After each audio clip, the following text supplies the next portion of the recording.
மதுரை 18ஆம் படி கருப்பின் வரலாறு. அந்த 18ஆம் படி கோவில்ல இருக்கிற அந்த 18 படிகளும் படிகள் கிடையாது, மாந்திரிக செய்கிற மந்திரவாதிகளின் ஜீவ சமாதி. அதுக்கு மேல நான் 18ஆம் படியான் கருப்பு உட்கார்ந்திருப்பாரு. இந்த 18ஆம் படி கருப்பு மதுரையில எப்படி உருவானாரு? பாண்டிய நாட்டுல இருக்கிற அழகர் கோவிலுக்கு சேல நாட்டு மன்னன் வராரு. அழகரை பார்த்தோன்னே அவரோட அழகுல மயங்கி பிரமிச்சு போய் நிக்கிறாரு.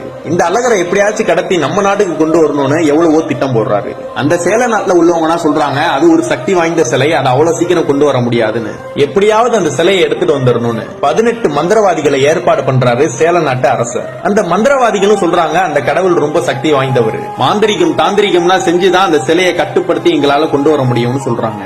அதுக்கு நீங்க எங்களுக்கு காவலுக்கு யாரையாவது அனுப்புங்கன்னு சொல்றாங்க. அந்த சேல நாட்டு அரசரும் அதுக்கு நான் சம்மதிச்சுட்டு 18ஆம் படியான் கருப்ப காவலுக்கு அனுப்புறாரு. அந்த 18 மந்திரவாதிகளும் அந்த அழகர் கோயிலுக்கு போறாங்க. அந்த 18 மந்திரவாதிகளுக்கு காவலா கருப்பும் போறாரு. அந்த மந்திரவாதிகள்லாம் கோயிலுக்குள்ள போனோன்னு யாரோட கண்களுக்கும் நம்ம தெரியக்கூடாதுன்னு ஒரு மாந்திரிக மைய கண்ணுல தடவுறாங்க. அந்த அழகரோட அழகுல இந்த மந்திரவாதிகளும் மயங்கி போயிடுறாங்க. இந்த 18 மந்திரவாதிகளும் உட்கார்ந்து மந்திரம் செய்து அந்த அழகரோட சக்திய கொஞ்சம் கொஞ்சமா எடுத்துக்கிட்டே இருக்காங்க. இது தினசரி நடந்து கொண்டே இருக்கிறது. அந்த அழகரோட முகப்பொலிவும் கொஞ்சம் கொஞ்சமா குறைஞ்சுக்கிட்டே வருது. இந்த 18ஆம் படி கருப்பும் அழகரை பார்க்கலாமேன்னு போறாரு. அவரும் அந்த அழகரை பார்த்து அழகுல மயங்கி நிக்கிறாரு. இங்க நடக்கிறது எல்லாமே இந்த கோவில் பூசாரி கனவுல அந்த அழகர் சொல்றாரு, என்னை திருடி செல்வதற்காக 18 மந்திரவாதிகள் என் கருவறையில் மறைந்து உட்கார்ந்து இருக்காங்க, என்னை காப்பாற்றுன்னு அந்த அழகரும் சொல்றாரு. இவர் இந்த பாண்டிய நாட்டு அரசர்கிட்ட போய் இதை நான் சொல்றாரு. அந்த அரசரும் ஒரு வழி கண்டுபிடிச்சு தினந்தோறும் அந்த பிரசாதம் வைக்கிற அந்த பொங்கல்ல நிறைய மிளகு சேர்த்து வைக்கிறாங்க.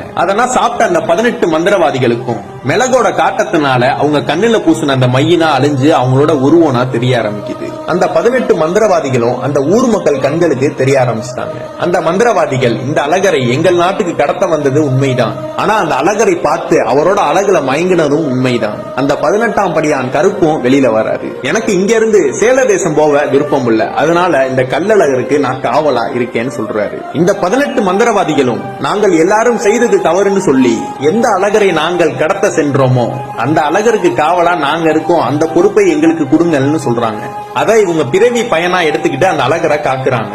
18 மந்திரவாதிகளும் வடக்கு நோக்கி அமர்ந்து தவம் செய்து தங்களுடைய உயிரை தாங்களே ஜீவசமாதி படுத்தி கொண்டார்கள். அந்த ஒவ்வொருவரும் ஜீவசமாதி படுத்தி கொண்ட அந்த இடத்தை தான் 18 படிகளாக அமைச்சிருக்காங்க. இவங்களோட சேர்ந்து இந்த 18ஆம் படியான் கருப்பும் காவலுக்கு நிக்கிறாரு. அவரோட உத்தரவு இல்லாம எதுவும் உள்ள போகவும் முடியாது, வெளியே வரவும் முடியாது. கூப்பிட்ட உடனே வந்து நிக்கிற தெய்வம் பொய்யா தெய்வம், அதுதான் இந்த 18ஆம் படி கருப்பு.